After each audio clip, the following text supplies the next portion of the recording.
Today we had a customer come in and give us his truck to put our bumpers on it because he bought it with these bumpers. And I just wanted to go over a little bit with you of why we make bumpers, because these really are not bumpers. And this is like 90% of the market where it says bumper and it's really not, it's a fascia. So as you can see, one of his complaints is the truck was making noise when it goes down the road. Well, this is why, because the bumper's not made of anything. You hit something with this, you're gonna destroy your whole truck, just as much as the stock bumper. So you can see all the powder coat is chipping off just from rocks hitting it in the road. That's why we use our black shield paint. It's like a bed liner material, so it will repel the rocks a lot better. And you can see everything's bolted on. Even the bar, for Christ's sakes, is bolted on. What is that gonna do in any kind of an accident at all? Nothing. And this particular customer, he was at Circle K and he bumped up against the pole and caved in the bumper and pushed it in here because there is nothing here. It's literally bolted onto the front of the frame only, which doesn't do anything. And I'm not sure what all this garbage is about.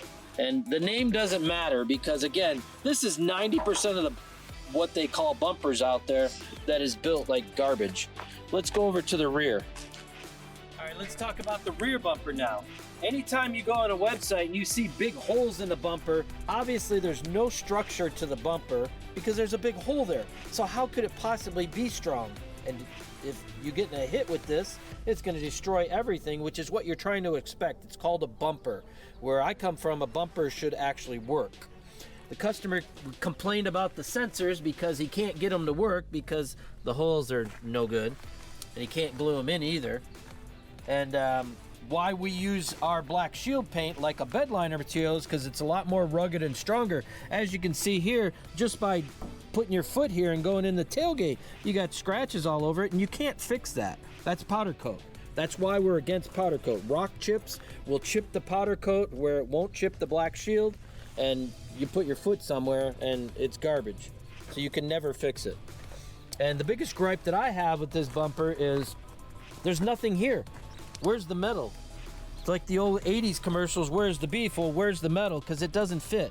The body line's over here. And that's, again, why the website will only show you the bumpers, because they're not going to show it on a truck because it doesn't fit. Now, whoever bought these had to live with it because you already paid for it. And that's what China gave you. And again, don't worry about the name of this particular product because 90% of them are the same. Anything like that is going to come from China. Anytime you see big holes like that, it comes straight from China. So if you want a bumper, buy an American-built, American-designed bumper so that it will actually work. And you can see our other videos of us actually smashing things to prove that it works. And we'll go over this when we install our bumpers onto our customer's truck here, and we'll show you the difference. Here we are, Iron Bowl bumpers. We took off the cheap China bumpers, which was actually more expensive money-wise. But you can see now, I'll break my hand before this bumper moves. And that's what we build, is a bumper that you can drive through a brick wall and keep driving.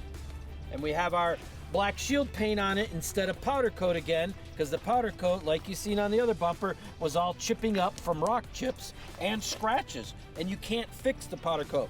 It would cost you $1,000 to have a powder coated bumper stripped and then repainted. This, if you ever did have an issue, a few $100s would repaint it and it would be brand new again. But as you can see, you're not going to get scratches in it.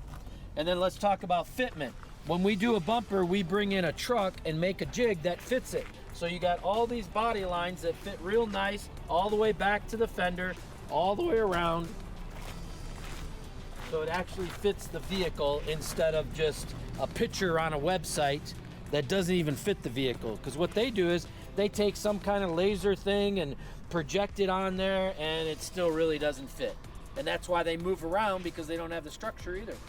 So now let's check out the rear bumper. Okay, here we are with the rear bumper now, and as you can see, I don't have giant holes in it, and I actually have sensor holes that you can put your stock grommet in that actually fit. They're not falling out of the bumper. And we have an actual license plate light. Look at that. Remember, the other bumper had nothing. And you got a nice spot for your trailer plug hitch here. Your license plate mounts. Behind this license plate is winch mounts. So if you want to put a rear winch in there, which I personally use rear winches in my bumpers. And this particular customer, he decided he wanted to go ahead and get the taillight guards, which we love. So extra protection. And the biggest problem that I had with that rear, if you remember, was the bumper was way over here. It missed all the metal. So now he's got it. And again, I'll break my hand trying to move this bumper. This is a real bumper, only made by Iron Bull. Thanks for looking.